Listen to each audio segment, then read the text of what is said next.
Former Denver Nuggets head coach Mike Malone appears to be holding grudges after his sudden dismissal late in the 2024-25 season. Just months ago, Malone was one of Nikola Jokic's loudest supporters in the MVP race. Now, he's changed his tune, and not quietly. In a recent national broadcast while analyzing a play from Shai Gilgeous-Alexander, Malone concluded with a pointed remark. He's shown why he is the MVP. He took over the second half. That statement, while seemingly innocent, sent shockwaves through the NBA community, not because Malone praised SGA, but because of the dramatic shift from his unwavering support for Jokic earlier in the season.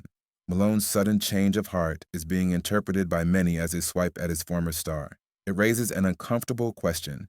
Is this just a basketball take or a personal vendetta?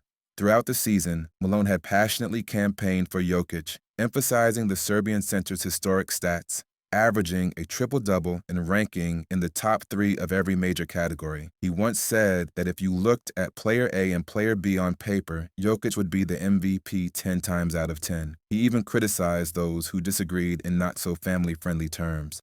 So, why the change? The timing is suspicious. Malone was let go with just a few regular season games left. While there's no indication that Jokic had any hand in his firing, insiders like Shams Charania reported that Jokic understood the move. Malone's recent commentary suggests resentment, and it's made the MVP narrative even messier.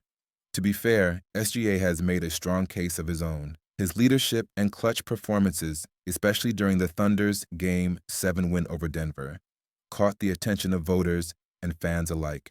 In that game, OKC went on a 13-0 run when Jokic was briefly off the court. That run ultimately sealed Denver's fate and gave Gilgeous-Alexander a spotlight moment. Still, the MVP award is about the entire regular season, not just a few playoff highlights. Malone knows this better than most, having coached an MVP winner, which makes his flip-flop on Jokic even more questionable. Meanwhile, Jokic has maintained professionalism despite the shakeup. He had high praise for interim coach David Adelman, who stepped in after Malone's firing.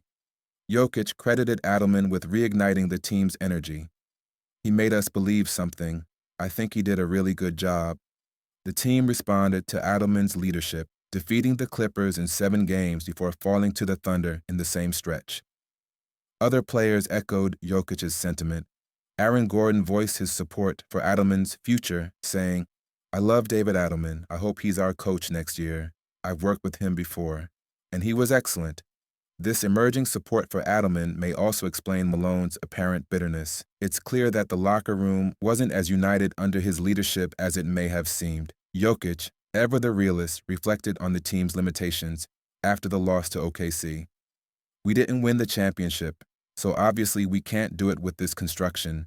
If we could, we would have won it, he said. It's a sobering take that suggests significant changes may be needed.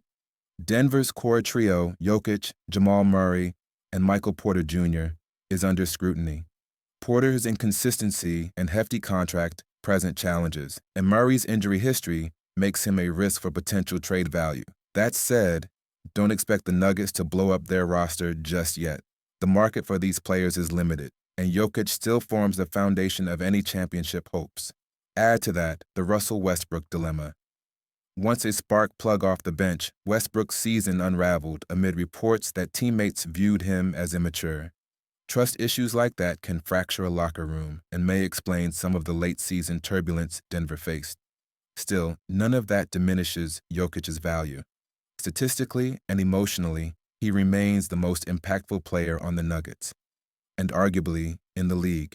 That's what makes Malone's pivot so baffling. If it was strategic, it backfired. If it was personal, it cast a shadow over his own legacy.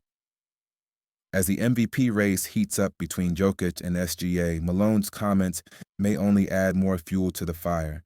But in the eyes of many, this shift says more about Malone than it does about Jokic.